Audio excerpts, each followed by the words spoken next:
Thanks for staying with us. Somalia's central government imposed a 5% sales tax this month as part of efforts to win billions of dollars in international debt relief. But the question is, will some other countries' powerful businessmen pay up? The move has put tax collectors at the heart of a showdown with the country's most powerful businessmen. Somalia has been plagued by civil war since 1991.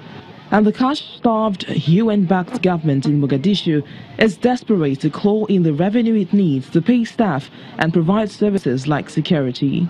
Domestic revenue was up to $141 million in 2017 from $110 million in 2016. But much more is needed before the government is self-sufficient, a key step towards assessing about $4.6 billion in international debt relief. The final amount is still being assessed. Selling a shirt in your shop and the value of the shirt in the market is $20 at $1. I think the Somali people are ready to do that. They are ready to do that. They are ready to rebuild, to contribute to the effort to rebuild the country. And therefore, I don't see any problem. However, some Somalis say they are reluctant to pay up to an administration that many consider corrupt and inefficient. It is very unfair statement to any country, even to Somalia. You cannot say money is stolen, money is wasted. There are some stealing, some thievery, and there is some money wasted because of the nature of how the country is. Totally destroyed nation, a country that had no system for many years. The government is putting reforms in place, like trying to work out how to issue individual tax numbers and empowering the Ministry of Finance to take the lead on tax collection. The capacity and the skills to put good systems across the nation. That is a challenge. The ability to give everybody a tax identification number, that's a challenge that we are struggling with. The challenge of stopping corruption. Last year, tax agreements were also reached with airlines and telecoms companies, and an income tax exemption for parliamentarians has been reversed. South Africa's new president, Cyril Ramaphosa, says it's time to consider the makeup of his cabinet amid growing speculation about whether Finance Minister Malusi Gigaba would keep his job. In his first State of the Nation address on Friday, Ramaphosa strongly hinted at a cabinet shake-up when he said he would review the makeup and size of government departments. However, investors are watching closely to see if Mr. Gigaba, who is due to deliver the budget speech on Wednesday, keeps his job. Analysts say the South African Finance Ministry is expected to spell out tough decisions in the budget to plug a revenue gap and narrow the deficit, providing an early look at how Ramaphosa plans to repair the ailing economy. Well, earlier on, we mentioned that uncertainty looms in Ethiopia as a state of emergency extends to 6 months following the Prime Minister's resignation. That's Hailemariam Desalegn. Mr. Desalegn, who said he did it to pave way for reforms following years of violent unrest, is the first Prime Minister in the country's modern history to resign from office. An African affairs analyst, Dr. Danny Kerry, is with us for more on the developments in Ethiopia. Good to have you on Network Africa. Now, what do you make of these lingering crises in Ethiopia?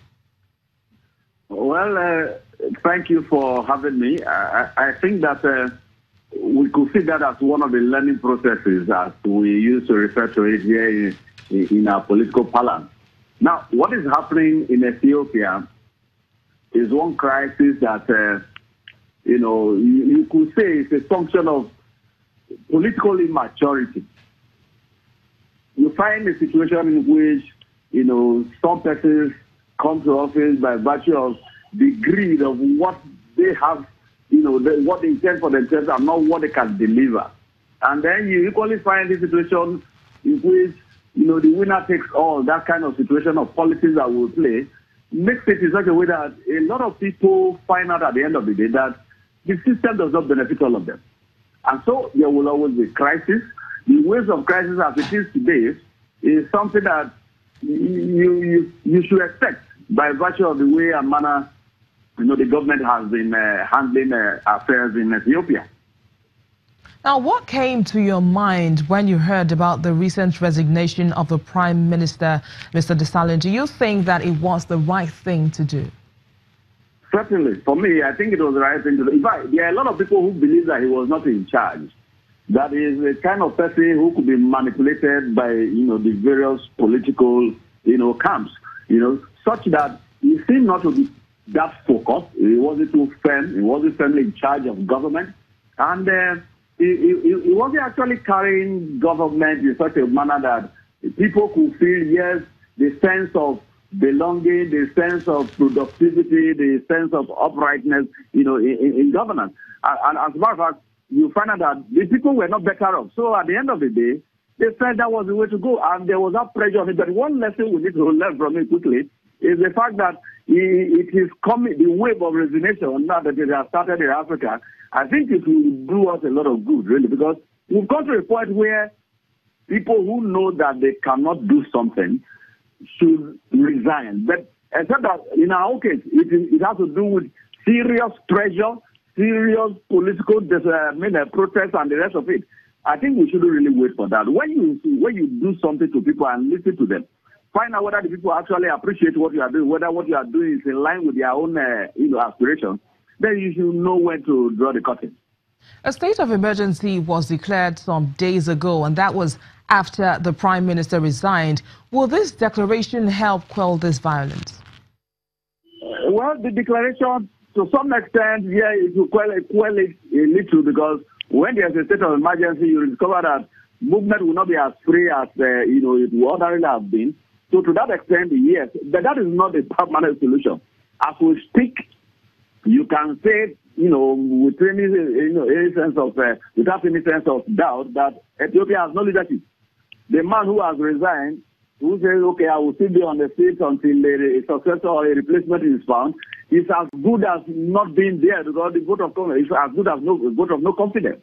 And for it to now take some time for the person to come to replace him, within that period, the people will be like a sheep without shepherd.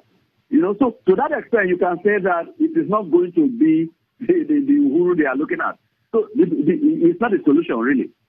It's not a solution. Okay, so more than 6,000 political prisoners have been charged with offenses against the state during the various protests. Do you see more political prisoners regaining their freedom in the coming days? One thing that was actually expected when this government came on board was the fact that political prisoners who were even detained or locked up before him will equally be released. Unfortunately, even within his own tenure, the same situation ensued. So with this new wave of release of political prisoners, it is being anticipated that trend should continue.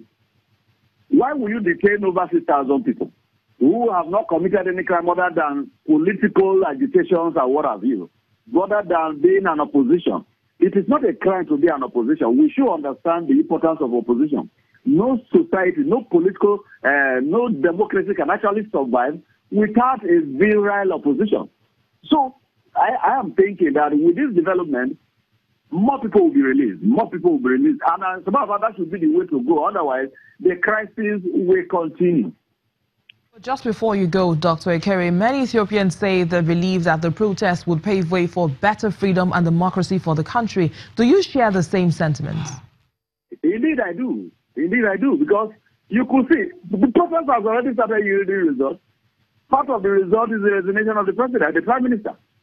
Again, this will deepen the system, because those who are seeking to get to political positions will know that you can no longer take the people for a ride.